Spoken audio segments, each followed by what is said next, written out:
basically we have a situation in Australia now where its equity is now negative and they're experiencing losses.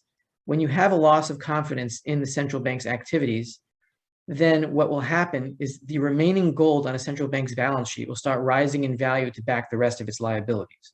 And once that value of that gold on its balance sheet reaches 100%, you're back on a gold standard, whether anybody realizes it or not. That's what it is. Hey guys, Rafi here from the Endgame Investor.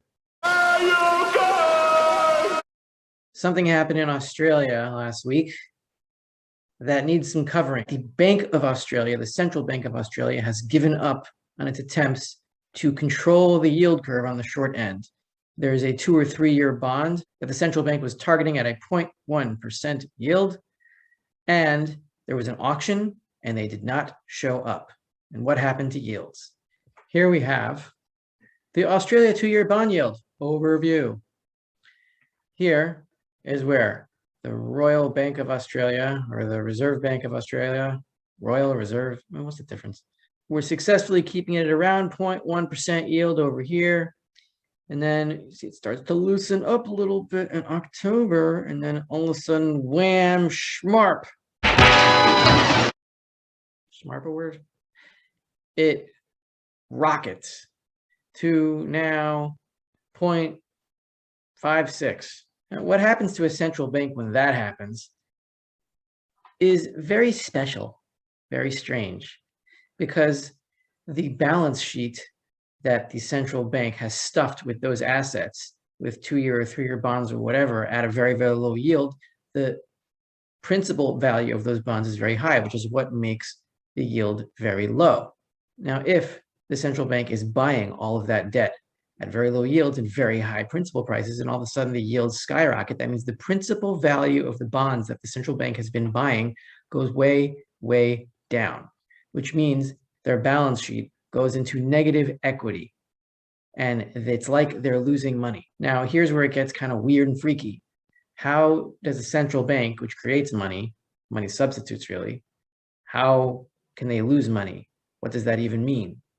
Let's go into a 1997 research paper from the IMF that tried to explain this question. Do central banks need capital? By Peter Stella.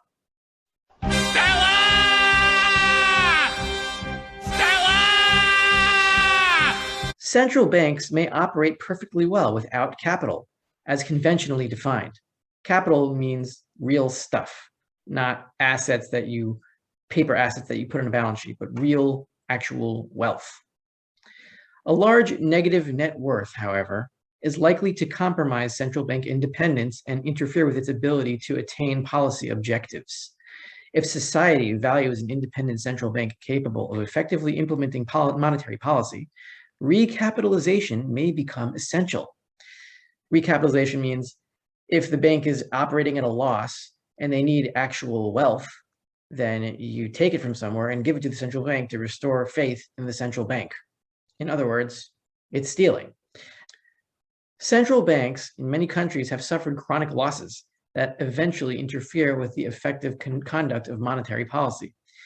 In many of these cases, the issue of whether or not the central bank should be recapitalized has arisen. Unfortunately, the discussion of proposed solutions has frequently been clouded by imprecision and what is meant by recapitalization. See, even they don't even know what they're talking about. Most prominently, whether it is merely an accounting device or necessitates the transfer of real resources. See, that's a major question.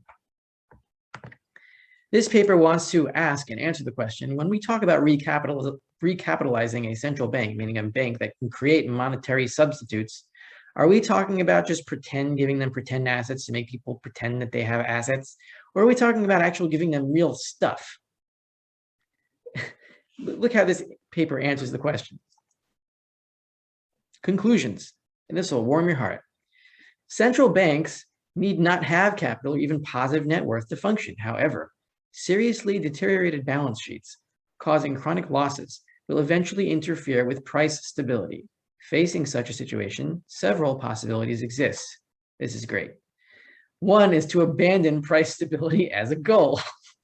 In other words, allow hyperinflation to just happen and call it quits. Financing losses by money creation with obvious adverse consequences. A second would be to resort to financial repression. Significant. Yeah. Just say slavery. Slavery it is, sir. With negative repercussions on financial system efficiency and soundness. Yes. Enslaving the population would have negative repercussions on the financial system. Indeed. The third would be to obtain frequent timely transfers from the treasury. So the third option is stealing from the people, because who funds the treasury? The people through their taxes. Frequent timely transfers means frequent stealing. I can fix it. One is to call it quits and allow the money substitute to die. Everyone in the central bank goes home and hides under a rock. Second would be to enslave all the people of the country. A third option would be a systematic plan of repeated theft of the remaining wealth of the country. And what is recapitalization? Full recapitalization involves the transfer of real resources to the central bank such that it attains profitability and its balance sheet becomes capable of recovering from adverse shocks without resort to the treasury. In other words, if the central bank loses money on its bets on the bond market, full recapitalization means the transfer of real stuff to the central bank so that it maintains profitability and everything's okay. And where do those real resources come from? People. So given that the Royal Bank of Australia, the Reserve Bank of Australia now is suffering from chronic losses on its bond portfolio because it bought a bunch of bonds at a 0.1% yield and now it's like 0.6 or whatever. Now they're at a negative equity and they need to start stealing more. Here's an article about that from the Financial Review. This guy, he has a nice face, Grant Wilson. Grant Wilson. Opinion: the RBA will need to be recapitalized. Translation: the RBA needs to steal some more stuff. More capital, please. More Ovaltine, please. Beyond the market dislocation, the abrupt repricing of these bonds that I told you about, whose yields just shot up, the abrupt repricing poses an additional headache for the RBA. Headache, yes, headache. It is depleting the capital held in the Reserve Bank Reserve Fund and opening up a scenario where the RBA will need to request a recapitalization from Treasury, i.e. from the taxpayer. Now I want to show you graphically what yield curve control does to a central bank's balance sheet.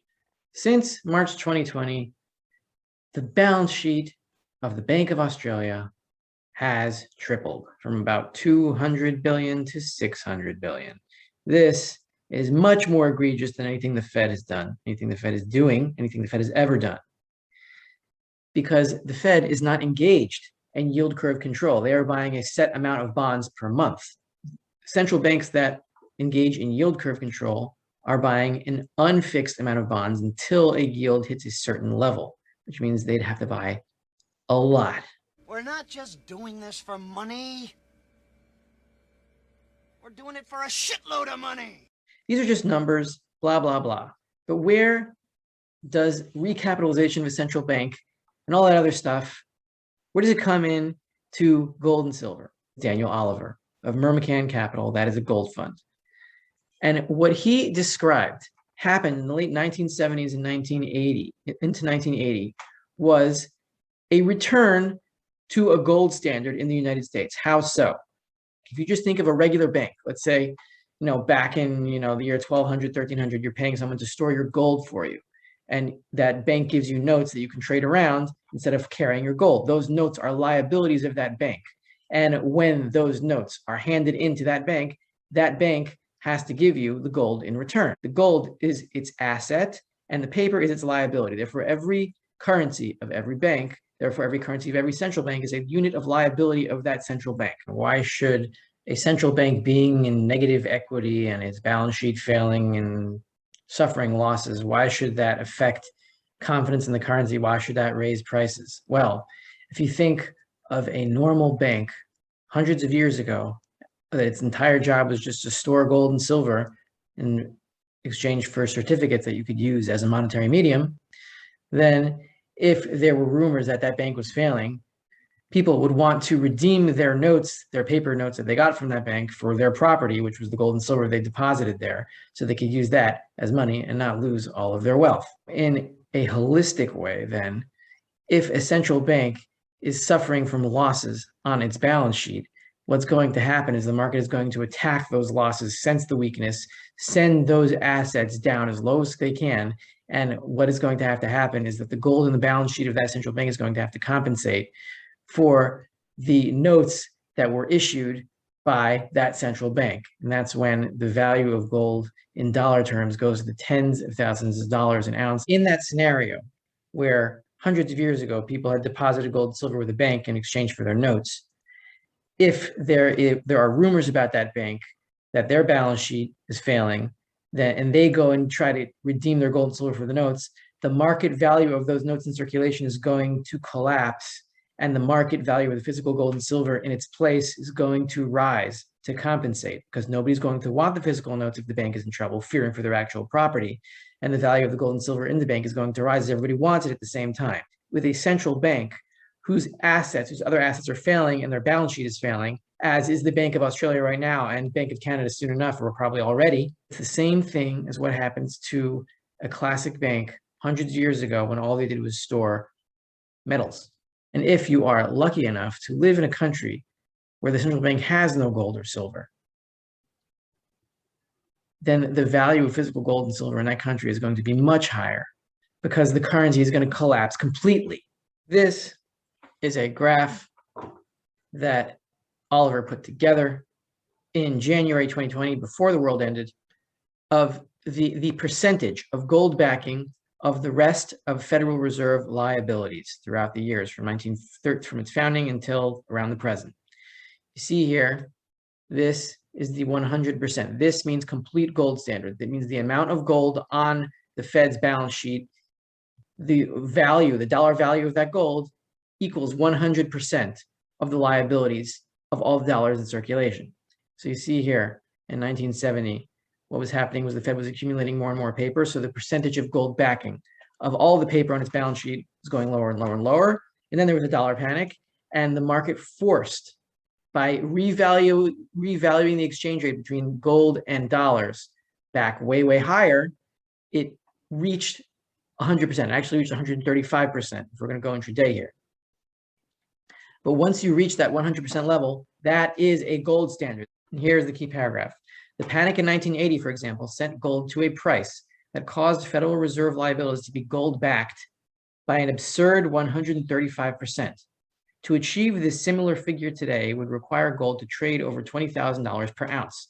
Now it's about 40,000, because now the balance sheet is much, much bigger. So basically, we have a situation in Australia now where its equity is now negative and they're experiencing losses. When you have a loss of confidence in the central bank's activities, then what will happen is the remaining gold on a central bank's balance sheet will start rising in value to back the rest of its liabilities. And once that value of that gold on its balance sheet reaches 100%, you're back on a gold standard, whether anybody realizes it or not. That's what it is. And because all central banks in the world have accumulated so much government debt, which eventually is going to become worthless, when those assets become worthless as judged and valued by the market, what's going to happen is that the remaining gold on all of these balance sheets are going to have to compensate for that loss of value. So you're going to see plummeting values in bonds, skyrocketing interest rates nominally, and the price of gold will have to go up even faster than that in order to compensate for the loss of value of those remaining assets. Which is why from the late 1970s, from around 1977 to 1980, you saw a collapsing bond market and a skyrocketing gold market, which is exactly what we're going to see this time. It all depends on who falls first, and then it starts a domino effect. Could it be Australia? Could it be Canada? Could it be both of them? Both those countries deserve to have their finances destroyed for what they've been doing, for what they've done to their populations. And I think you all know what I'm talking about. This is Rafi of the Endgame Investor. If you want to support me, please sign up for a 2-week free trial of the Endgame Investor. And while I'm not going to urge you to subscribe, you can hit the like button, which does spread this video around and help people understand what I'm trying to say by watching this video, and be prepared. You can also join me on Patreon, and there's lots of added content for those interested. Thanks for watching, and I'll see you soon.